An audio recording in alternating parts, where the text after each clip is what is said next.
Hello.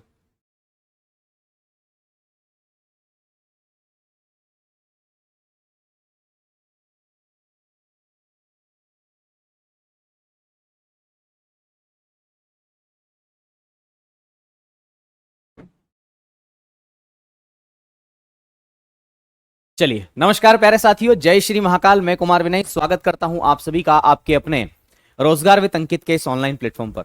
उम्मीद करता हूं आप सभी साथी स्वस्थ होंगे, मस्त होंगे, व्यस्त होंगे और बेहतरीन तरीके से अपनी तैयारी में लगे होंगे। बहुत बढ़िया। आज मुझे वास्तविक लाभार्थी जो लाभ लेने वाले लोग हैं आरपीएफ, एसआई और कांस्टेबल के लिए, उनसे चर्चा करने का मौका मिलेगा। क्योंकि यूट्यूब पर तो कहीं ना कहीं सभी बच्चे रहते हैं, उसमें वो बच्चे भी रहते हैं जो पढ़ने वाले नहीं हैं और वो बच्चे भी रहते हैं जो डेमो देख रहे हैं। दोनों तरीके के बच्चे होते हैं, लेकिन वास्तविक बच्चे जो तैयारी करने के लिए यहां पधारे हुए हैं, आप सभी मेरे साथ में जुड़ चुके हैं। बहुत बहुत स्वागत करता हूं आप सभी का। बहुत सारे नाम यहां पर देखने को मुझे मिल रहे हैं। सबके नाम लेना तो मतलब कहेंगे कि बड़ी जटिलता वाली बात हो जाएगी, लेकिन फिर भी मैं आप सभी के नाम कुछ लेने की कोशिश करता हूं। आकाश, मुस्कान, शिवम, लोकेंद्र, रुचि, ऑस्ट्रेलिया का कंगारू, बहुत बढ़िया, अमृता, यश, सूरज, सुनील, तमाम साथी जुड़े हुए हैं। तुषार, नेहा, अरुण, आदित्य, सोनम, आशीष, पूजा, दीपिका, कविता, पुनीत, है ना। बाकी जब मैं आपसे सवाल पूछूंगा तब आपसे और जुड़ाव मेरा होगा। आज के लिए बस इतना ही करूंगा, मैं आपके इतने ही नाम लूंगा। सबसे पहले तो कमेंट मैं स्क्रॉल डाउन कर देता हूं ताकि मैं आपको पढ़ने में दिक्कत ना, मुझे पढ़ने में दिक्कत ना आपकी कमेंट्स को। ठीक है, बहुत बढ़िया, शानदार। आइए बिना देरी के हम लोग शुरुआत करते हैं। कल मैंने लास्ट टाइम आपको क्या पढ़ाया था दोस्तों, पता है आपको? कल मैंने लास्ट टाइम आपको यह पढ़ाया था कि अर्थव्यवस्था के कितने क्षेत्र है, या मैंने इसी को दूसरे शब्दों में कहा था आपका आर्थिक क्षेत्र। आर्थिक क्षेत्र का मतलब होता है ऐसा क्षेत्र, देखो आर्थिक क्षेत्र या अर्थव्यवस्था का क्षेत्र, दोनों बातें एक ही है। आर्थिक क्षेत्र जिसे इकोनॉमिक सेक्टर हम कहते हैं, उसका मतलब यह होता है कि ऐसा क्षेत्र जिसका जुड़ाव धन से हो। भैया ऐसा सेक्टर जिसका जुड़ाव जो है वो मनी से हो, या which sector is related to the money, ठीक है, वो क्षेत्र आपका आर्थिक क्षेत्र कहलाता है। इकोनॉमिक्स में आर्थिक क्षेत्र की बात की गई है ना दोस्तों। आप सभी को जय महाकाल, आप सभी को राधे राधे, आप सभी को जय भीम, आप सभी को जय श्री राम, आप सभी को तमाम प्रकार से जो भी आप लोग मुझे अभिवादन कर रहे हैं, मुझे बहुत अच्छा लग रहा है। मैं कमेंट को पढ़ भी नहीं पा रहा हूं, इतनी तेज कमेंट्स जा रही है। तो मेरी आपसे ये उम्मीद है, मेरी आपसे ये दरख्वास्त है कि आप अब गुड मॉर्निंग, गुड आफ्टरनून ऐसे सब कमेंट्स मत करिए। हम लोग बात करते हैं पढ़ाई की।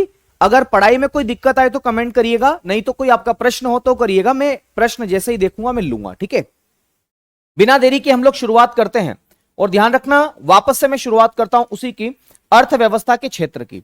सेक्टर ऑफ इकोनॉमी हम इसे कहते हैं, या इसी को अर्थव्यवस्था के क्षेत्र। आपको दिखाई देने में प्रॉब्लम हो, इससे ज्यादा अच्छा है कि मैं थोड़ा सा बड़ा लिख दूं, और उससे भी ज्यादा अच्छा है कि मैं जैसे जैसे बोलता जाऊं आप लोग अपने पेन कॉपी के साथ लिखते जाएं। तो ध्यान रखिएगा, मैं पढ़ा रहा हूं अर्थव्यवस्था के क्षेत्र, और इसे अंग्रेजी में किस नाम से जाना जाता है? तो इसके लिए अंग्रेजी शब्द है हमारे पास में सेक्टर ऑफ इकोनॉमी। क्या बोलते हैं दोस्तों इसको? Sector of economy. तो मैं लिख रहा हूं sector of economy, sector of economy, या इसी को आर्थिक क्षेत्र के नाम से भी जाना जाता है, ठीक है। ये दो नाम मैंने लिखे हैं। मैं फिर कह रहा हूं, अगर समस्या आ रही है लिखने में, अक्षर नहीं दिखाई दे रहा है, तो जरूर याद रखना, मैं जो बोलता जा रहा हूं वो आपको साथ साथ में लिखना है। ऐसे ही आपका काम होगा। जब मैं कहूंगा कि अब लिखो तभी लिखना है, तब तक आपको सुनना है केवल। मैंने आपको बताया था कि अर्थव्यवस्था के दरअसल 3 क्षेत्र होते हैं। बताया था कि नहीं बताया था? बोले हाँ सर बताया था। बोले कौन कौन से क्षेत्र होते हैं? तो सबसे पहला एक प्राथमिक क्षेत्र होता है। प्राथमिक क्षेत्र को आप प्राइमरी सेक्टर के नाम से भी जानते हैं। तो मैं लिख रहा हूं प्राथमिक क्षेत्र, और प्राथमिक क्षेत्र को आप किस नाम से जानते हैं दोस्तों? प्राइमरी सेक्टर के नाम से जानता हूं उसको। किस सेक्टर के नाम से जानता हूं मैं? Primary sector. प्राइमरी सेक्टर के नाम से भी आप इसे जानते हैं। उम्मीद करता हूं इसे आप प्राइमरी सेक्टर ही कहते होंगे, ठीक है। प्राथमिक क्षेत्र में क्या क्या चीजें आती, ध्यान रखना। इस प्राथमिक क्षेत्र का भी एक और नाम है। मैंने क्या कहा कि सबसे पहला जो क्षेत्र है प्राथमिक क्षेत्र, कल मैं बहुत सारी बातें बता चुका था, ठीक है। इस प्राथमिक क्षेत्र को और किस नाम से जाना जाता है? अगर ऐसा प्रश्न पूछे तो क्या जवाब देंगे? तो ध्यान रखिएगा दोस्तों, इस प्राथमिक क्षेत्र को हम और एक नाम से जानते हैं, उस क्षेत्र का नाम क्या है? तो कृषि और संबद्ध क्षेत्र। इसको एक सेक्टर, इस मतलब इसको एक और नाम से जाना जाता है। इसका अन्य नाम क्या है? अगर आपसे पूछे कि इसका दूसरा नाम क्या है, अन्य नाम हम इसको कह देते हैं, तो इसका अन्य नाम मेरे साथियों क्या है पता है? इसका अदर नेम क्या है? इसका अदर नेम है कृषि एवं संबद्ध क्षेत्र। क्या बोलते हैं? कृषि एवं संबद्ध क्षेत्र। कृषि एवं संबद्ध क्षेत्र, संबद्ध का मतलब होता है जुड़ा हुआ, तो कृषि एवं संबद्ध क्षेत्र, संबद्ध क्षेत्र, इसको हम अंग्रेजी में क्या कहते हैं? तो agriculture and allied activities.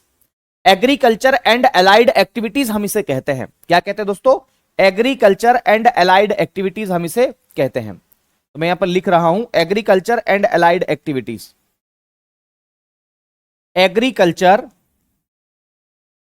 And allied, allied मतलब इससे जुड़ी हुई एक्टिविटीज, एक्टिविटीज। अब आप ही मुझे बताइए कि कृषि से जुड़ी हुई कौन कौन सी क्रिया होगी?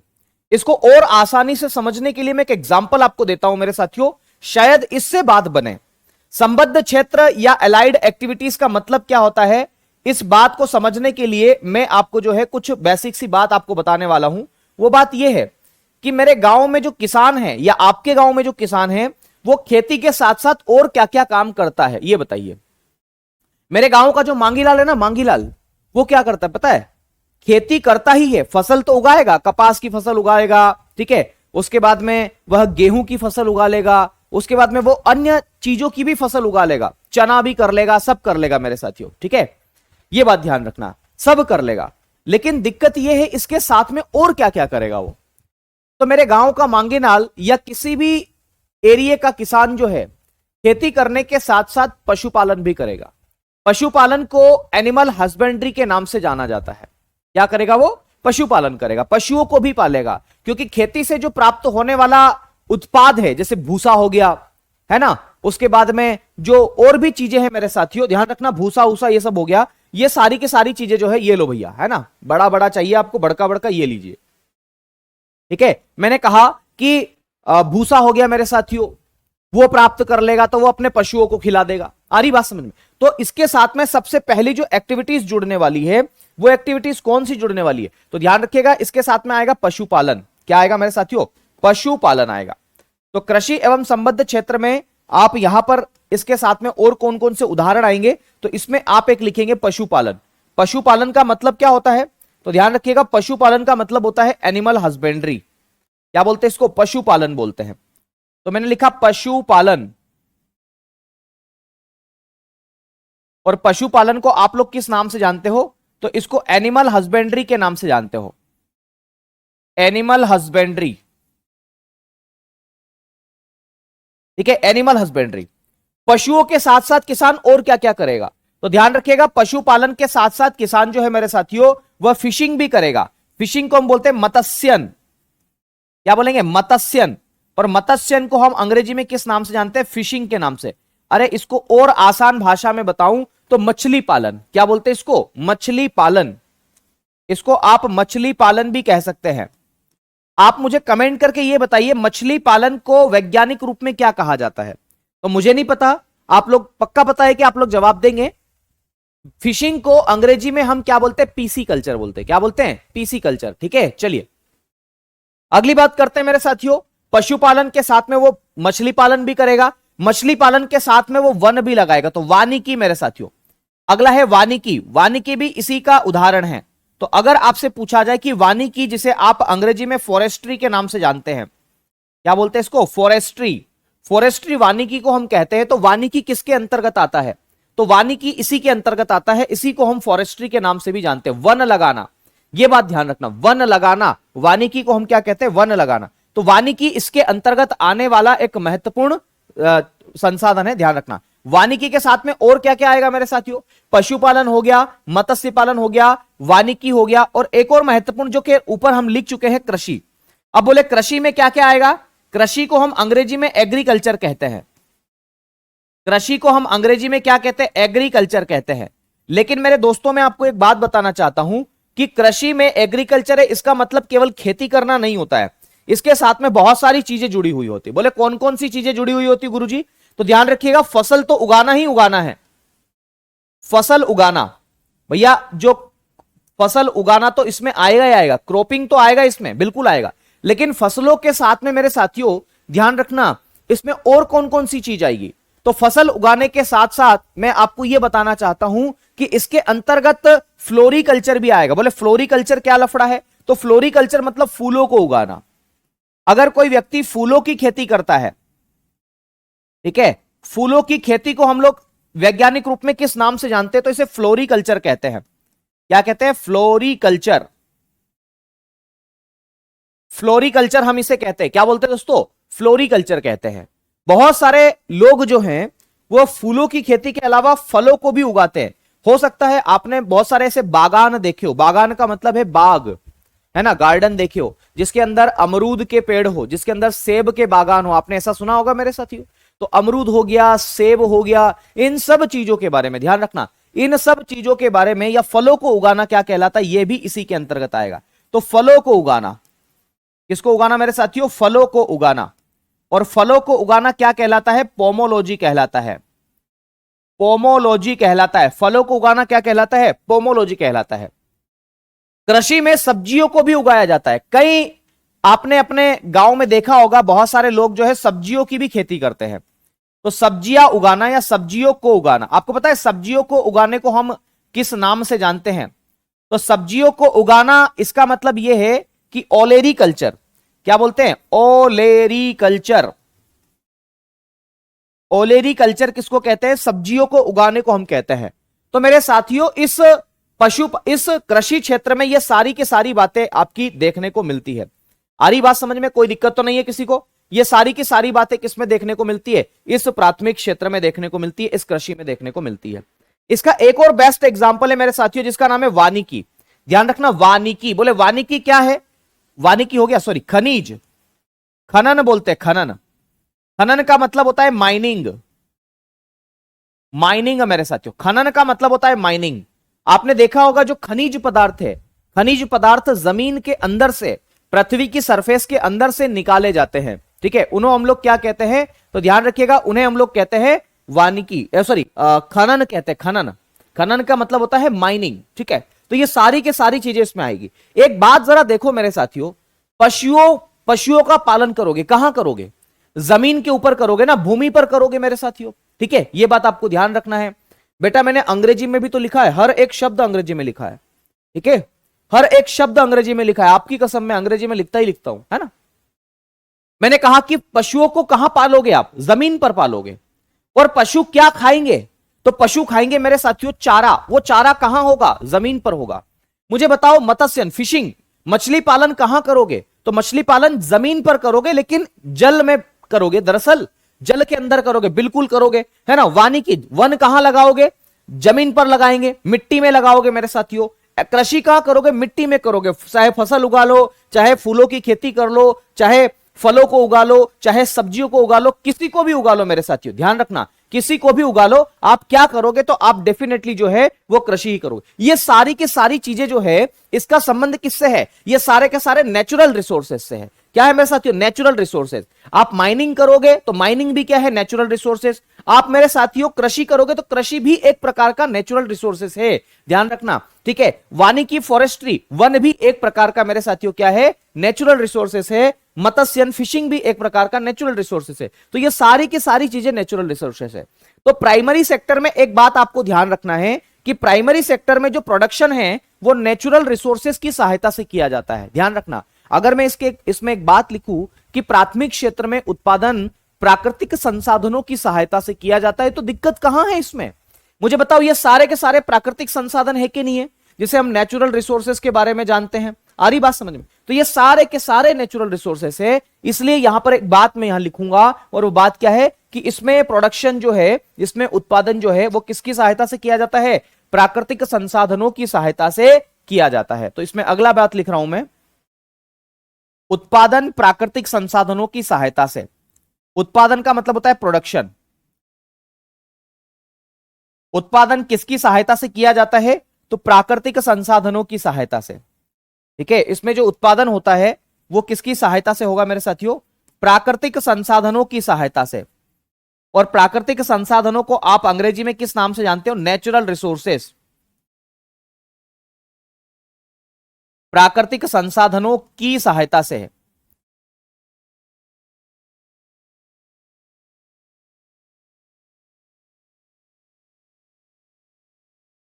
ठीक है, तो ध्यान रखिएगा, इसमें प्रोडक्शन किसकी सहायता से किया जाता है? नेचुरल रिसोर्सेस की सहायता से किया जाता है। ये प्राइमरी सेक्टर के बारे में बात हो जाती है। अगर आपसे ये प्रश्न, देखो प्रश्न कैसे पूछे जाएंगे, आपसे प्रश्न पूछा जाएगा वानिकी किस क्षेत्र के अंतर्गत आता है, फॉरेस्ट्री इकोनॉमी के किस सेक्टर में आता है, तो प्राइमरी सेक्टर में आता है। ठीक है, आपसे प्रश्न पूछा जाएगा माइनिंग जो है वो किस सेक्टर में आता है, तो प्राइमरी सेक्टर के अंतर्गत आता है। बोले एग्रीकल्चर किस सेक्टर में आता है, तो वो प्राइमरी सेक्टर के अंतर्गत आता है। तो ऐसे आपसे प्रश्न पूछे जा सकते हैं, ये बात आपको ध्यान रखना है। ठीक है, अगली बात मेरे साथियों, देश की जीडीपी में प्राइमरी सेक्टर का सबसे कम योगदान है। ठीक है, यह बात आपको ध्यान रखना है। देश की जीडीपी जो है, अब ये बोले जीडीपी क्या है, तो अभी इतना मत समझो जीडीपी क्या है, केवल इतना समझो कि देश में एक इकोनॉमिक ग्रोथ का पैमाना है, आर्थिक समृद्धि का पैमाना है कि देश कितना आगे बढ़ा। जितनी ज्यादा देश की जीडीपी होगी, हम कहेंगे कि देश का विकास जो है उतना ही ज्यादा हुआ। तो ये किसी भी देश की इकोनॉमी के डेवलपमेंट का पैमाना है, किसी भी देश की इकोनॉमी के ग्रोथ का पैमाना है जीडीपी। जीडीपी का फुल फॉर्म होता है ग्रोस डोमेस्टिक प्रोडक्ट, है ना। मुझे अभी इस चक्कर में नहीं पढ़ना, इसलिए केवल इतना समझ लो कि देश की जीडीपी में सबसे कम योगदान किसका है, तो ध्यान रखिएगा वो प्राइमरी सेक्टर का है। तो देश की जीडीपी में, ध्यान रखना, देश की जीडीपी में सबसे कम योगदान, देश की जीडीपी में सबसे कम योगदान, ठीक है, देश की जीडीपी में सबसे कम योगदान जो है वो किस सेक्टर का है, तो ध्यान रखना वो प्राइमरी सेक्टर का है। यह बात आपको याद रखना है। क्यों? इसलिए याद रखना है क्योंकि यहां से संबंधित प्रश्न परीक्षा में पूछे जाते हैं। तो देश की जीडीपी में सबसे कम योगदान मेरे साथियों है, लेकिन एक बात मैं आपको बताना चाहता हूं, देश की जीडीपी में तो सबसे कम योगदान है, लेकिन भारत की अधिकांश जनसंख्या, मैं कहूंगा more than 50% population of India are depending on the agriculture sector. ठीक है, मोर देन 51% और 50%, more than 50% population of India are depending on the primary sector, वो सारी की सारी। और इसीलिए प्राइमरी सेक्टर में अनएम्प्लॉयमेंट भी बहुत ज्यादा पाया जाता है, बेरोजगारी भी बहुत ज्यादा पाई जाती है। ये बात आपको ध्यान रखना है। ठीक है, ये बात आपको याद रखना है। तो मैं यहां पर एक बात लिखना चाह रहा हूं कि सर्वाधिक जनसंख्या, देश की सर्वाधिक जनसंख्या इस क्षेत्र में कार्यरत है ना। तो ध्यान रखना, देश की सर्वाधिक जनसंख्या, देश की सर्वाधिक जनसंख्या, देश की सर्वाधिक जनसंख्या, maximum population of India are depending on this sector. तो ध्यान रखिएगा, देश की सर्वाधिक जनसंख्या इस पर निर्भर है, यानी कि कृषि पर निर्भर है, एग्रीकल्चर सेक्टर पर या प्राइमरी सेक्टर पर डिपेंड है मेरे साथियों। यह बात ध्यान रखना है। मैंने अंग्रेजी में भी बोला है, हिंदी में भी बोला है, उम्मीद करता हूं कि मैंने जो बोला है वो आपने लिखा होगा, जिनको दिक्कत है उनको। तो ये प्राइमरी सेक्टर के बारे में मैंने इतनी सारी बातें बताई है, उम्मीद करता हूं आपको समझ में आई होगी। अब देखो मेरे साथियों, आप लोग मुझसे शिकायत करते हो कि सर हमारी कमेंट नहीं पढ़ते हो। अगर मैं आपकी कमेंट पढ़ूंगा, आप खुद समझो, मेरे साथ में बहुत सारे लोग यहां जुड़े हुए हैं, है ना, आप खुद समझो कि अगर मैं केवल आपकी कमेंट पढ़ूंगा तो क्या मैं आपको पढ़ा पाऊंगा भाई? आप खुद ही समझिए, क्या मैं आपको पढ़ा पाऊंगा? क्या आप खुद समझो मेरे साथियों, मैं आपको नहीं पढ़ा पाऊंगा। फिर मैं कमेंट ही लूंगा कि मैं केवल कमेंट ही लेता रहूंगा, आपकी कमेंट ही पढ़ता रहूंगा, तो मैं आपको पढ़ा नहीं पाऊंगा, पक्का नहीं पढ़ा पाऊंगा मैं आपको।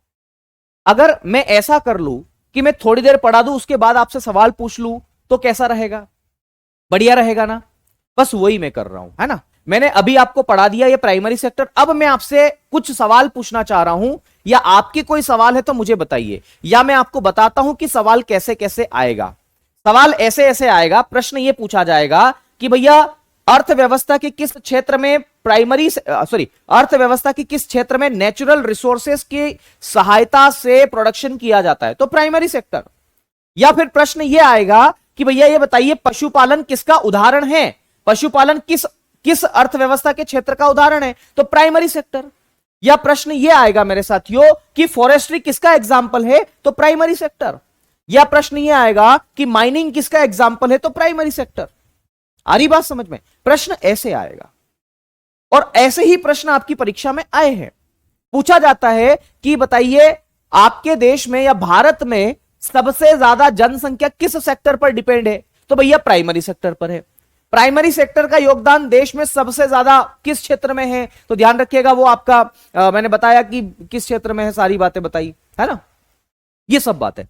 मुझसे बच्चे कमेंट भी करके पूछ रहे हैं कि सर ये जीडीपी का फुल फॉर्म लिखवा दीजिए। मत लिखो अभी, अभी केवल इसको याद कर लो, मेरी बात मानो, भरोसा करो। इस जीडीपी का केवल फुल फॉर्म अभी मत लिखो, आप तो केवल इतनी बात याद रख लो कि देश की जीडीपी में सबसे कम योगदान प्राइमरी सेक्टर का है। क्यों? क्योंकि अब देश की जीडीपी क्या होती है तो मैं पढ़ाऊंगा, अभी के लिए केवल यह समझ लो कि देश की जीडीपी दरअसल एक पैमाना है, एक स्केल है देश की इकोनॉमिक ग्रोथ का, कि हमारे देश की आर्थिक व्यवस्था जो है वो कितनी विकास, मतलब कितना उसका डेवलपमेंट हुआ है, कितना उसका ग्रोथ हुआ है, बस केवल इतना समझो भाई, है ना। डोंट वरी, विश्वास रखो, आपने विश्वास करके कोर्स लिया है तो आपका नुकसान नहीं होगा, इस बात की गारंटी मेरी है। ठीक है, आ रही बात समझ में? चलिए, मैं हिंदी इंग्लिश दोनों ही भाषा को लेकर के चल रहा हूं, क्योंकि हमारे बहुत सारे साथी हैं जो अंग्रेजी माध्यम के भी हैं, उनका भी नुकसान ना हो, वो भी अच्छे से समझे। ठीक है, आपका कोई प्रश्न तो नहीं है? मुझे कोई प्रश्न नहीं दिखा अभी तक इसमें। सर कमेंट्स पे ध्यान नहीं दो आप। हाँ, मैं बिल्कुल नहीं दे रहा हूं जावेद भाई, है ना, मैं केवल ये चीज देख रहा हूं कि किसी का कोई क्वेश्चन आएगा तो मैं जरूर उस क्वेश्चन को ले लूं, है ना। चलिए आइए अगली बात करते हैं। अब हम सेकेंडरी सेक्टर की बात करते हैं। सेकेंडरी सेक्टर की मैं बात करता हूं मेरे साथियों, ध्यान रखना, सेकेंडरी सेक्टर। तो सेकेंडरी सेक्टर के बारे में क्या कुछ खास बात है? सेकेंडरी सेक्टर की मैं बात करता हूं, थोड़ा सा फॉन्ट बड़ा कर लेता हूं, है ना। सेकेंडरी सेक्टर को आप द्वितीयक क्षेत्र कहते हैं। द्वितीयक क्षेत्र,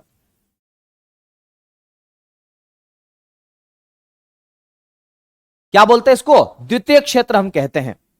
क्या कहते हैं? द्वितीय क्षेत्र कहते हैं, सेकेंडरी सेक्टर हम इसे कहते हैं।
चलिए, मैं ये बोल रहा हूं आप लोगों को, सुनिएगा जरा, मैं ये कह रहा हूं आप लोगों को, सेकेंडरी सेक्टर जो है मेरे साथियों, इसके और क्या क्या नाम है?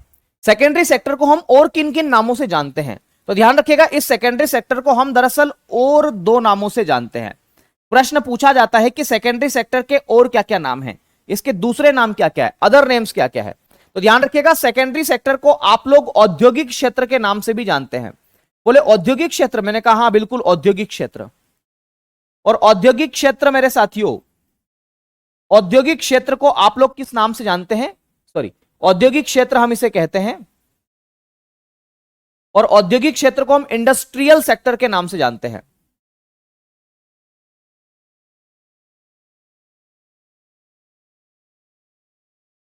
इसको किस नाम से जानते हैं दोस्तों?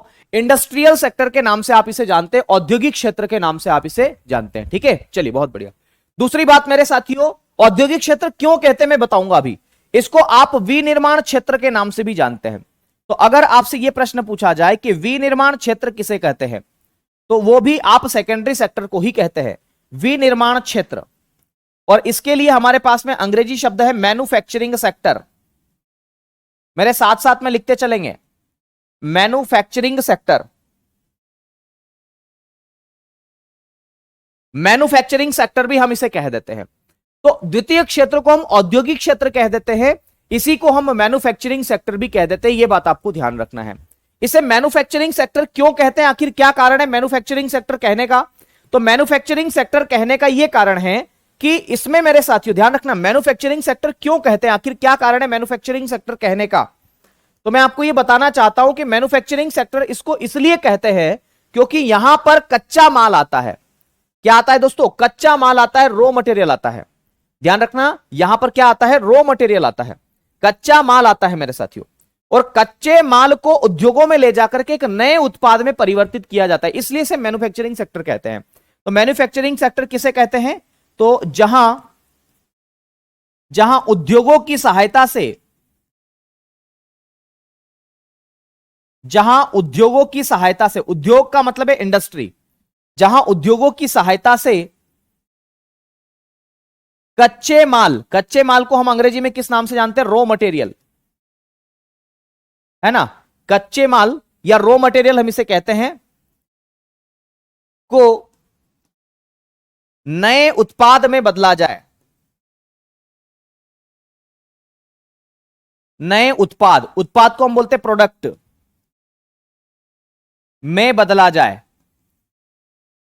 उसे हम लोग किस नाम से जानते हैं मेरे साथियों, तो उसे हम विनिर्माण क्षेत्र के नाम से जानते हैं। तो मैंने क्या बताया कि विनिर्माण क्षेत्र किस क्षेत्र को कहते हैं, तो भैया कच्चा माल जो है, समझना, मैंने क्या बताया कि जो कच्चा माल है मेरे साथियों, अब ये कच्चा माल रॉ मटेरियल क्या है हम अभी बात करेंगे। कच्चे माल को जब उद्योगों में लाया जाता है, उद्योगों में या इंडस्ट्री में लाया जाता है, तो एक नया प्रोडक्ट बनता है, नया उत्पाद बनता है मेरे साथियों, एक नया प्रोडक्ट बनता है, उसी को हम विनिर्मित प्रोडक्ट भी कहते हैं। इसी प्रोडक्ट को हम लोग क्या बोलते हैं, विनिर्मित उत्पाद, मैन्युफैक्चरिंग गुड्स, विनिर्मित उत्पाद हम इसे कहते हैं, विनिर्मित उत्पाद के नाम से हम इसे जानते हैं। बोले कौन सा कच्चा माल क्या है, तो ध्यान रखना कच्चे माल का मतलब क्या है। जैसे उदाहरण के लिए जो प्राइमरी सेक्टर से मैंने खेती की थी, मान लो कि मैंने कपास की खेती की मेरे साथियों, तो इस प्राइमरी सेक्टर से मैं कपास लेकर के आया, कच्चा माल क्या है, रॉ मटेरियल क्या है मेरे पास में, कपास, जिसे आप लोग कॉटन कहते हैं मेरे साथियों। इस कॉटन को मैंने क्या किया, ये प्राइमरी सेक्टर से मुझे मिला है, ध्यान रखना, मतलब कृषि क्षेत्र से मुझे मिला है, प्राथमिक क्षेत्र से मुझे मिला है। क्या होगा, पहले ये बताओ, इतनी बात समझ में आ गई क्या?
चलिए बहुत बढ़िया, आपको समझ में आ रहा है, अच्छी बात है। मैंने क्या बताया जरा वो समझो। मैंने ये बताया दोस्तों, मैंने ये बताया कि जैसे कपास कच्चा माल है, खेतों से हमें मिलेगा, ठीक है। इस कपास को जब मैं उद्योग में ले जाऊंगा तो इससे क्या बना लूंगा, कपड़े बना लूंगा। आ रही बात समझ में? तो इस कपास को जब मैं इंडस्ट्री में ले गया तो मैंने एक नया प्रोडक्ट बना लिया, वस्त्र, कपड़े, है ना, क्लोथ्स हम इसे कहते हैं। वैसे ही मेरे साथियों, जैसे जैसे गन्ना है, गन्ना, गन्ने को आप लोग शुगर कैन के नाम से जानते हैं, ठीक है। इसको कपास को कॉटन कहते हैं, भूल मत जाना मेरे साथियों। जैसे गन्ना है, गन्ना, गन्ने को आप कहां पर ले गए, इसको शुगर कैन कहते हैं। इसको आप अगर उद्योग में ले जाओगे मेरे साथियों, तो गन्ने से आप क्या बना लोगे, तो ध्यान रखिएगा, इससे आप जो है वो चीनी बना लोगे, शुगर बना लोगे मेरे साथियों। तो इससे आप चीनी बना लोगे। तो गन्ने को जब उद्योगों में ले जाओगे तो इससे आप शुगर बना लोगे, शुगर। आ रही बात समझ में? वैसे ही मैं आपको एक बात बताऊं मेरे साथियों, गन्ना तो ठीक है, इसके अलावा जैसे मैंने बताया गेहूं, जैसे मुझे याद आ रहा है कि गेहूं, मान लो मेरे खेतों पर गेहूं होता है, इस गेहूं को मैं उद्योग में ले जाऊंगा मेरे साथियों, इंडस्ट्री में ले जाऊंगा, तो इस गेहूं से मैं क्या क्या बना सकता हूं। तो आप कहोगे सर गेहूं से सबसे पहले तो आटा बनाओ। मैंने कहा ठीक है, आटा बना लेता हूं। इस गेहूं से मेरी इच्छा है कि मैं ब्रेड बना लूं, बिस्किट बना लूं, वो भी मैं कर सकता हूं, ठीक है। तो मैंने ब्रेड बनाया मेरे साथियों, ब्रेड के साथ में क्या बना सकता हूं, बिस्किट बना सकता हूं। तो ये सारे काम में इसमें कर सकता हूं। इसीलिए इसको हम क्या कहते हैं, विनिर्मित क्षेत्र भी कहते हैं। यह बात आपको ध्यान रखना है, विनिर्मित क्षेत्र भी कहते हैं। अब आपके दिमाग में यह सवाल आएगा कि सर इसमें एग्जाम्पल क्या क्या आएंगे, तो ध्यान रखिएगा इसमें वो सारे एग्जाम्पल आएंगे जो आप लिख सकते हो। औद्योगिक क्षेत्र, उद्योग जगत के सारे उदाहरण इसके अंतर्गत आएंगे मेरे साथियों। तो उदाहरण में मैं यहां लिखता हूं उदाहरण, उदाहरण, और उदाहरण में आपको यह लिखना है कि सारे उद्योग, उदाहरण में आपको क्या लिखना है, सारे उद्योग। एग्जाम्पल में आप क्या लिखेंगे मेरे साथियों, तो सारे उद्योग, ठीक है, जितने भी उद्योग है मेरे साथियों, सारे उद्योग, जितने भी उदाहरण आ सकते हैं इसके अंतर्गत। जैसे मैं बताऊं एफपीआई भी, बोले एफपीआई क्या है, तो अभी बता देता हूं एफपीआई क्या है। एफपीआई मेरे साथियों फूड प्रोसेसिंग इंडस्ट्रीज है। ध्यान रखना इसको क्या बोलते हैं, फूड प्रोसेसिंग इंडस्ट्रीज, या हिंदी में इसको हम लोग क्या बोलते हैं, खाद्य प्रसंस्करण उद्योग, खाद्य प्रसंस्करण उद्योग। जैसे पतंजलि हो गया है ना, ये सब खाद्य प्रसंस्करण उद्योग है। अभी तो पतंजलि के ऊपर बहुत बड़ा संकट आया हुआ है, ठीक है। तो खाद्य प्रसंस्करण उद्योग को आप एफपीआई के नाम से भी जानते हैं। तो ये सेकेंडरी सेक्टर की बात हो गई। अगर आपसे पूछा जाए कि देश में मेरे साथियों दूसरे नंबर पर जीडीपी में योगदान किसका है, तो इसी सेकेंडरी सेक्टर का है। आप तो ये सब छोड़ो, केवल इतनी बातें याद रख लो, काम आपका हो जाएगा। एग्जाम में क्या क्या पूछा जाएगा कि बताइए विनिर्मित क्षेत्र किसे कहते हैं, तो इस द्वितीय क्षेत्र को कहते हैं।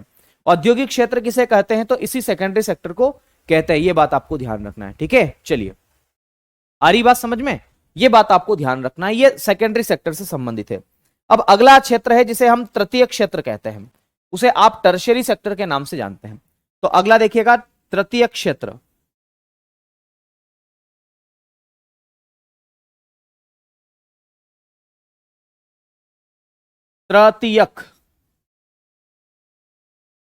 तृतीय क्षेत्र हम इसे कहते हैं। और तृतीय क्षेत्र को आप किस नाम से जानते हैं, टर्शियरी सेक्टर।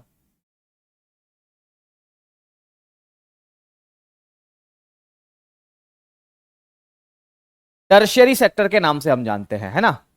तृतीय क्षेत्र को आप किस नाम से जानते हैं दोस्तों, इसको तृतीय क्षेत्र को आप टर्शियरी सेक्टर के नाम से जानते हैं।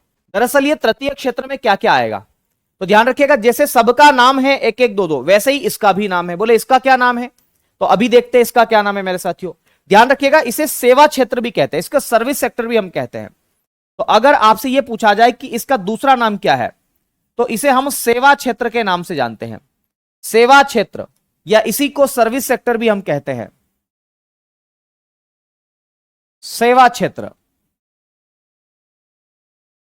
यह होगा सर्विस सेक्टर। बोले सेवा क्षेत्र क्यों कहते हैं इसको, आखिर क्या कारण है सेवा क्षेत्र कहने का, तो दोस्तों ध्यान रखना है इसको सेवा क्षेत्र इसलिए कहते हैं क्योंकि ये प्राइमरी सेक्टर और सेकेंडरी सेक्टर दोनों को सर्विस प्रोवाइड करता है। ये प्राथमिक क्षेत्र और द्वितीय क्षेत्र दोनों को सर्विस प्रोवाइड करता है, इसीलिए इसको सेवा क्षेत्र कहते हैं। तो यहां पर इसलिए यहां पर लिख रहा हूं सेवा क्षेत्र क्यों कहते हैं, यह दोनों को सेवा प्रदान करना है, यह दोनों क्षेत्रों को सेवा प्रदान करता है, यह दोनों क्षेत्रों को सेवा प्रदान करता है, सर्विस प्रोवाइड करता है ना। This sector is providing services to both sector. Both sector का मतलब क्या है, प्राइमरी एंड सेकेंडरी बोथ, ध्यान रखना है। तो this sector is providing service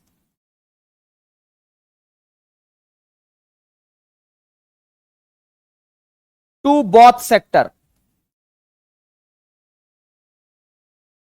आ रही बात समझ में, ये दोनों क्षेत्रों को क्या करता है, सर्विस प्रोवाइड करता है। अगर दोनों क्षेत्रों को सर्विस प्रोवाइड करता है मेरे साथियों, तो समझना एक बात को, इसीलिए इसको क्या कहते हैं, सेवा क्षेत्र हम कहते हैं। बोले एग्जाम्पल कौन कौन से आएंगे इसके अंदर, जरा ये बता दो गुरुजी। तो आ जाओ जरा एग्जाम्पल की बाढ़ करते हैं मेरे साथियों। उदाहरण क्या क्या आएंगे मुझे बताओ। एक मांगीलाल नाम का किसान है, वो अपने खेतों पर उत्पादन करता है, उसका प्रोडक्शन हो जाता है, उसने गेहूं निकाल लिया अपने खेतों पर। गेहूं निकालने के बाद वो घर लाना चाहता है, किसका उपयोग करेगा, ट्रैक्टर ट्राली का उपयोग करेगा, बस का उपयोग कर सकता है, गांव में जुगाड़ भी चलता है, जुगाड़ सिस्टम है ना, वो भी यूज होता है, हो सकता है मेरे साथियों। ये सारी की सारी बातें आपको ध्यान रखना है। तो परिवहन, ट्रांसपोर्टेशन, अगर आपसे ये पूछा जाए कि परिवहन किसका एग्जाम्पल है, तो परिवहन सर्विस सेक्टर का एग्जाम्पल है। क्यों, क्योंकि ये सर्विस प्रोवाइड करेगा। तो ट्रांसपोर्टेशन केवल किसान के लिए नहीं है, ये मेरे लिए भी मेरे साथियों, जैसे मान लो मुझे ऑफिस जाना है दिल्ली, तो मैं उज्जैन से दिल्ली जाऊंगा तो मैं रेल का सहायता कर लूंगा, आ रही बात समझ में, तो मैं रेल ले लूंगा, तो मैं रेल की टिकट करवा लूंगा। अगर मेरे पास सैलरी वैलरी बढ़ गई तो फ्लाइट में भी जा सकता हूं, ऐसा क्या है, ठीक है। अगर नहीं बढ़ी तो फिर पैदल पैदल नहीं निकल जाऊंगा, आ रही बात समझ में। तो ध्यान रखना, ट्रांसपोर्टेशन जो है वो किसके अंतर्गत आएगा, वो सर्विस सेक्टर के अंतर्गत आएगा। मेरी मम्मी ने मुझे फोन लगाया, बेटा मुझे कुछ पैसों की आवश्यकता है, मुझे पैसा ट्रांसफर कर दे। मैंने क्या किया, अपनी मम्मी को बैंक में गया फटाफट फटाफट, और मैंने अपनी मम्मी को क्या किया मेरे साथियों, मैंने अपनी मम्मी को 2,000 रुपए ट्रांसफर कर दिए, है ना। मैं 2,000 रुपए जब ट्रांसफर करूंगा तो वो 2,000 रुपए मैं किसकी सहायता से ट्रांसफर करूंगा, तो मैं बैंक की सहायता से ट्रांसफर करूंगा। आ रही बात समझ में, मैं बैंक की सहायता से ही ट्रांसफर कर पाऊंगा, बिना उसकी सहायता से ट्रांसफर नहीं कर पाऊंगा। तो यह बात भी आपको ध्यान रखना है कि बैंक की सहायता से मैं क्या कर पाऊंगा, ट्रांसफर कर पाऊंगा। तो बैंक ने मुझे सेवा दी, इसलिए बैंक भी किसके अंतर्गत आएगा, तो बैंक भी मेरे साथियों इस सर्विस सेक्टर के अंतर्गत आएगा, बैंक भी इसमें आएगा। मेरी बीवी का जन्मदिवस था, मैंने कहा चलो बाहर कहीं खाना खाने चलते हैं, मैं चला गया रेस्टोरेंट में, मेरे साथियों, है ना। मैं रेस्टोरेंट में गया, मैंने वहां पर खाना खाया। बताओ मुझे, खाना खाया मैंने रेस्टोरेंट में, तो रेस्टोरेंट वाले ने मुझे क्या दी मेरे साथियों, तो सर्विस दी, तो मैंने लिखा रेस्टोरेंट। तो रेस्टोरेंट भी किसका एग्जाम्पल आएगा, इस सेवा क्षेत्र का एग्जाम्पल आएगा। मैं अपनी बीवी के साथ कहीं बाहर घूमने गया, दोस्तों के साथ घूमने गया, आप बोलोगे बीवी के साथ ही क्यों जाते हो, बिल्कुल। तो मैंने वहां पर होटल लिया किराए पर, मैंने कहा चलो आप नैनीताल गए हैं, मसूरी गए हैं, तो थोड़ा सा घूम घाम के आ जाएं, है ना। तो वहां पर हमने होटल ली, तो वो होटल मेरे साथियों क्या है, वो सेवा दे रही है हमें, इसलिए वो भी इसके अंतर्गत आएगा। तो परिवहन हो गया, बैंक हो गया, रेस्टोरेंट हो गया, होटल हो गया, ये सारे के सारे किस में आएंगे, इस सेवा क्षेत्र में आएंगे। मैं आपको पढ़ा रहा हूं तो मैं भी तो आपको सर्विस ही दे रहा हूं, एजुकेशन, एजुकेशन किस क्षेत्र में आएगा, तो ध्यान रखिएगा शिक्षा जो है वो भी सेवा क्षेत्र में आएगा मेरे साथियों। मैं आपको पढ़ा रहा हूं ना, तो एजुकेशन शिक्षा जो है वो किस सेक्टर में आएगा, तो वो भी आपका सर्विस सेक्टर में ही आएगा। तो मैंने इसके अंतर्गत एजुकेशन भी लिखा मेरे साथियों, शिक्षा इसी में आएगा। आप भगवान ना करे आप कभी बीमार हो, लेकिन मान लो कभी ऐसा सामना करना पड़ा, तो आप कहां जाएंगे, डॉक्टर के पास जाएंगे। तो डॉक्टर भी कहां आएगा, ये सेवा क्षेत्र में आएगा। या इसी को आप हॉस्पिटल या अस्पताल लिखेंगे तो भी सही आंसर होगा। अस्पताल भी क्या करता है, सर्विस प्रोवाइड करता है, ठीक है। मुझे बताओ कॉलेज क्या है, कॉलेज सर्विस प्रोवाइड कर रहा है, आपके बच्चों को या आपको पढ़ाई करने की सुविधा उपलब्ध करवा रहा है। इंटरनेट क्या है, internet is also service sector. तो ध्यान रखिएगा इंटरनेट जो है वो आपको सेवा दे रहा है कि लो भैया जो सर्च करना है कर लो, और आप लोग सर्च कर लेते हो उस पर रोजगार विद अंकित, है ना, आरपीएफ बेच, तो आ जाता है। तो हॉस्पिटल भी इसी में आएगा। वकील साहब, भगवान ना करे कभी ऐसा मौका मिले, कभी मान लो कोई केस वेस हो जाए, तो आप किसके पास में जाओगे मेरे साथियों, तो ध्यान रखिएगा वकील के पास में जाओगे, एडवोकेट के पास में जाओगे। तो एडवोकेट भी क्या कर रहा है, एडवोकेट भी सेवा दे रहा है आपको, इसीलिए वो भी किस में आएगा, तो इसी में आएगा मेरे साथियों। आ रही बात समझ में, ये बात आपको ध्यान रखना है। पुलिस भी किस में आएगा, तो इसी में आएगा, पुलिस आपकी रक्षा करता है, तो पुलिस भी इसी में आएगा मेरे साथियों, है ना। अब संचार, कम्युनिकेशन, कम्युनिकेशन भी किस में आएगा, तो इसी में आएगा। कम्युनिकेशन को आप संचार के नाम से जानते हो, है ना, संचार, कम्युनिकेशन, कम्युनिकेशन, ये संचार भी मेरे साथियों किसके अंतर्गत आएगा, तो इसी सेक्टर के अंतर्गत आएगा। ये टर्शियरी सेक्टर का एग्जाम्पल है। तो आपसे प्रश्न क्या पूछा जाएगा कि टर्शियरी सेक्टर का एग्जाम्पल कौन सा है, तो ये है टर्शियरी सेक्टर का एग्जाम्पल, ठीक है। चलिए, आ रही बात समझ में, कोई दिक्कत तो नहीं है किसी को, बहुत बढ़िया। हां, सेना किस में आएगी, तो वो भी इसी में आएगी मेरे साथियों। सेना, आर्मी आप जिसे बोलते हैं मेरे साथियों, आर्मी में तीनों, थल सेना, जल सेना, वायु सेना, तीनों आएगी। ये बात आपको ध्यान रखना है, ठीक है। ये सारा का सारा आपको सेवा दे रहा है। एक हो गया पर्यटन, पर्यटन भी इसी में आएगा, टूरिज्म जिसे हम कहते हैं, क्या कह रहे हैं मेरे साथियों, टूरिज्म हम इसे कहते हैं, ठीक है। ये बात आपको ध्यान रखना है, बेसिक सी बात है, ये आपको सर्विस प्रोवाइड करती है। तो ये तृतीय क्षेत्र की बात हो गई, है ना। एक बात मैं बता दूं मेरे साथियों कि देश की जीडीपी में सबसे कम योगदान इसी क्षेत्र का है, ठीक है। यहां एक बात जरा मैं लिखवाना चाहता हूं आप लोगों को, देखिए देश की जीडीपी में सबसे कम योगदान जो है वो इसी क्षेत्र का है। तो यहां पर लिख देता हूं, सबसे कम योगदान देश की जीडीपी में, सबसे कम योगदान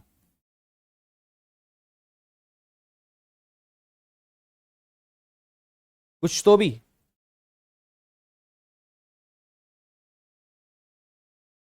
और देश की सबसे कम जनसंख्या इसमें ही काम करती है ना। हर कोई व्यक्ति पढ़ाता नहीं है मेरे साथियों, है ना। ये बात आपको ध्यान रखना है, ये टर्शरी सेक्टर की बात है। ओके, चलिए आगे बढ़े। बहुत बढ़िया। चलिए अगला क्षेत्र है मेरे साथियों चतुर्थक क्षेत्र। चतुर्थक क्षेत्र जिसे आप क्वार्टरनरी सेक्टर कहते हैं।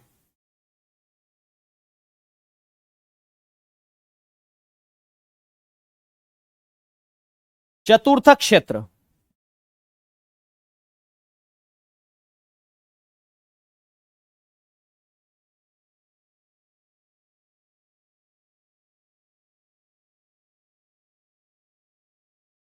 जिसे आप लोग किस नाम से जानते हैं? क्वार्टरनरी सेक्टर के नाम से जानते हैं। ध्यान रखिएगा, इसी को बौद्धिक क्षेत्र भी कहते हैं।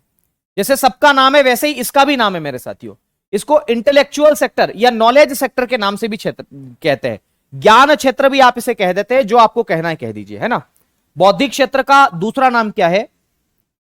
अदर नेम लिखना मेरे साथियों, अन्य नाम। तो इसका अन्य नाम है ज्ञान क्षेत्र। ज्ञान क्षेत्र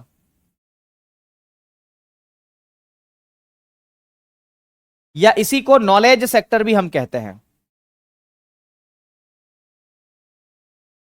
हमारा जो ऑफिस है वो नॉलेज पार्क में है, और वहां क्या है, आखिर क्या ज्ञान की बात है? तो वहां पूरा का पूरा एजुकेशन ही है, आईटी इंडस्ट्री ही है। तो इसमें एग्जाम्पल क्या क्या आएंगे? तो ध्यान रखिएगा, इसके अंदर जो उदाहरण आने वाले हैं मेरे साथियों, इसके अंदर जो एग्जाम्पल आने वाले हैं वो क्या है? ध्यान रखिएगा, अर्थव्यवस्था का ऐसा क्षेत्र है ये जहां पर दिमाग विमाग की आवश्यकता पड़ती हो, बुद्धि की आवश्यकता पड़ती हो। तो बुद्धि की आवश्यकता कहां पर पड़ेगी? तो बुद्धि की आवश्यकता सॉफ्टवेयर बनाने में पड़ेगी। पड़ेगी कि नहीं पड़ेगी? बिल्कुल पड़ेगी। ठीक है, तो ध्यान रखिएगा, सॉफ्टवेयर है ना, सॉफ्टवेयर की मैं बात करता हूं। सॉफ्टवेयर, अब ये सॉफ्टवेयर क्या होते हैं कंप्यूटर में आप लोग पढ़ेंगे। एप्लीकेशन सॉफ्टवेयर, ऑपरेटिंग सॉफ्टवेयर, ये सारे इसके प्रकार है। ठीक है, तो सॉफ्टवेयर, सॉफ्टवेयर का मेरा मतलब है कि एप्लीकेशन। एप्लीकेशन जैसे आप जिस एप्लीकेशन से पढ़ रहे हैं रोजगार विद अंकित, वो किसी एक ऐसे पढ़े लिखे व्यक्ति नहीं तो बनाई होगी, उसके लिए बुद्धि की आवश्यकता पड़ती है। बनाने वाला भैया, टेक्निकल टीम काम करती। बहुत बार तो एप्लीकेशन हैक हो जाता है ना, काम करना बंद कर देता है, तो ये सारी चीजें होती है। तो वो एप्लीकेशन जो है वो किस सेक्टर में आएगा? तो क्वार्टरनरी सेक्टर में आएगा। इसी के अंतर्गत मेरे साथियों आईटी इंडस्ट्रीज आती है। आईटी इंडस्ट्रीज, या इसको हम लोग क्या बोलते हैं? Information and technology. इसको हम बोलते हैं सूचना प्रौद्योगिकी। Information and technology, information and technology, information and technology हम इसे कहते हैं। तो इंफॉर्मेशन एंड टेक्नोलॉजी जो है वो किसके अंतर्गत आएगा? तो इसी क्षेत्र के अंतर्गत आएगा। इसी को हम सूचना प्रौद्योगिकी भी कहते हैं हिंदी में। सूचना प्रौद्योगिकी, सूचना प्रौद्योगिकी, ये इसके अंतर्गत आएगा मेरे साथियों। इसके अंतर्गत और क्या क्या आएगा? तो रिसर्च एंड डेवलपमेंट, R&D आप इसे कह देते हैं शॉर्ट फॉर्म में। इसको हम बोलते हैं अनुसंधान एवं विकास।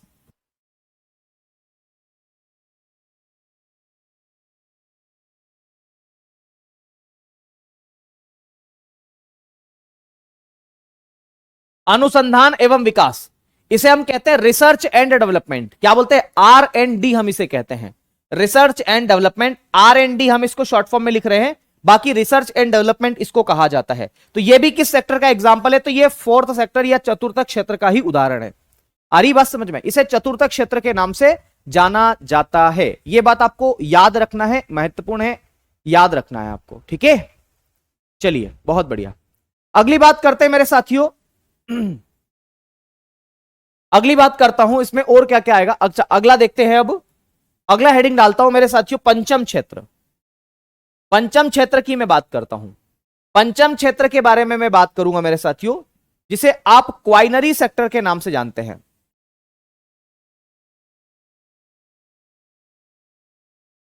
पंचम क्षेत्र,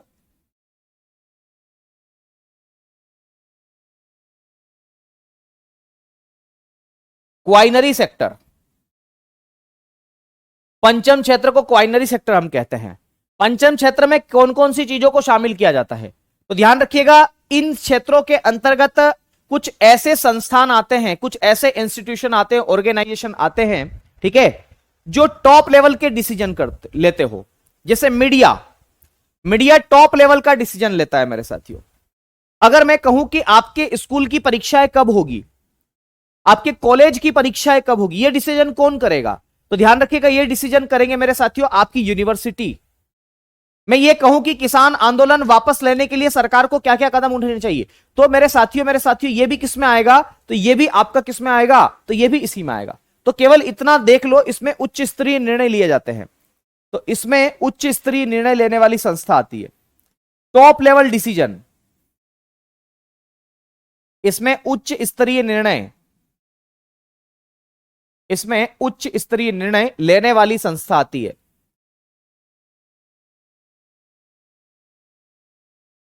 इसमें उच्च स्तरीय निर्णय लेने वाली संस्था आती है। जैसे मैं बताऊं मेरे साथियों, उदाहरण में क्या क्या इसके लिख सकते हैं, तो आप लिख सकते हैं मीडिया। मीडिया भी कहते हैं कि टॉप लेवल का डिसीजन लेती है, पर मुझे तो नहीं लगता वर्तमान मीडिया ऐसा कुछ लेती होगी, है ना। ध्यान रखना, सरकार, गवर्नमेंट भी इसी के अंतर्गत आती है मेरे साथियों।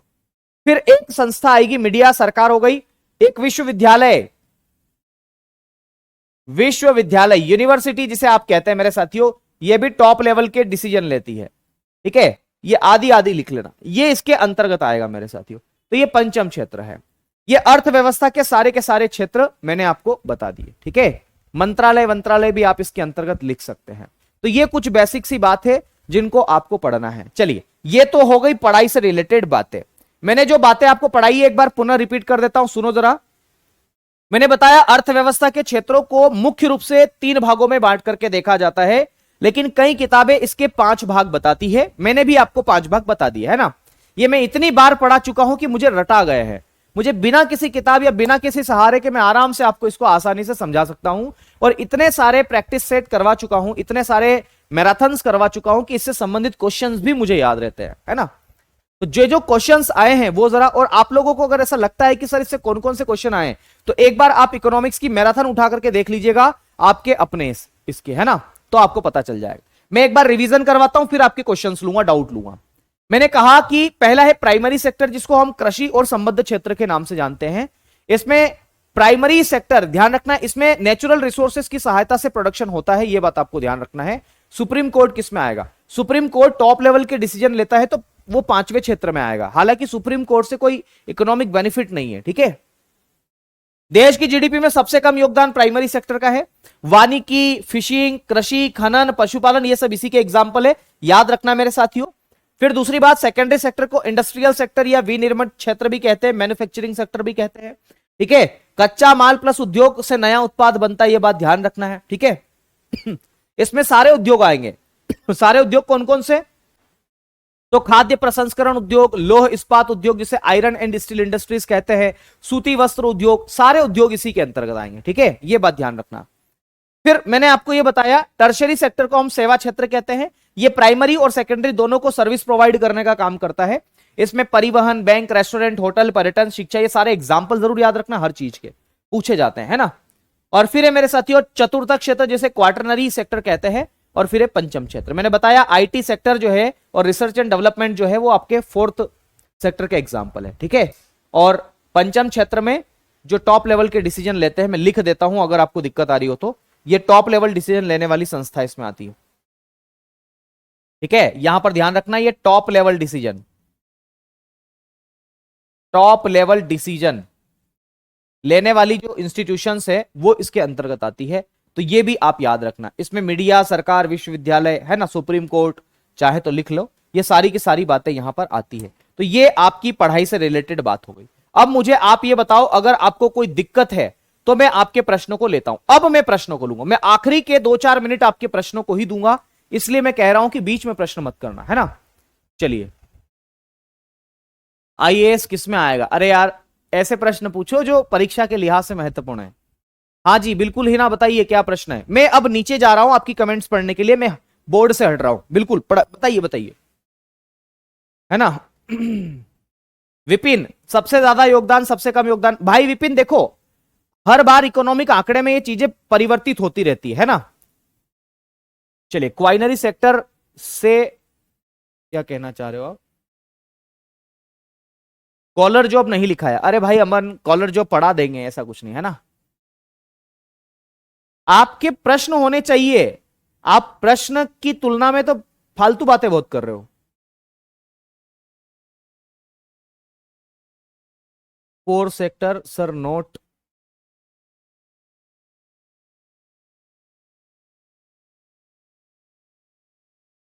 नोट्स बनाना पड़ेंगे, बिल्कुल बनाना पड़ेंगे, बनाइए नोट्स, है ना। चलिए सर, आपने जीडीपी का फुल फॉर्म नहीं बताया। यार भाई अभी हाल ही पढ़ लोगे सब लोग, रुको तो सही, जीडीपी भी पढ़ेंगे, मतलब आप मानते ही नहीं हो यार, है ना। सर दुग्ध उत्पादन किस में आएगा, दुग्ध क्या भैंस भैंस भैंस देती है ना दुग्ध, प्राइमरी में आएगा वो तो, प्राइमरी में आएगा ना।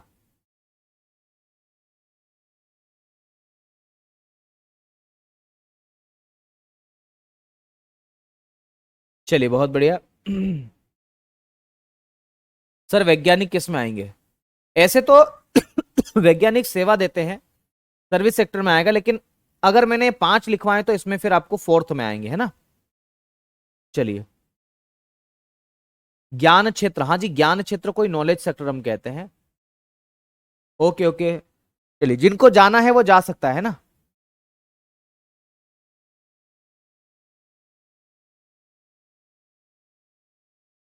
ठीक है फिर दोस्तों, आज के लिए इतना ही करते हैं, अब शेष बातें कल करेंगे। शुक्रिया, धन्यवाद, कल मिलते हैं 11 बजे, तब तक के लिए नमस्कार।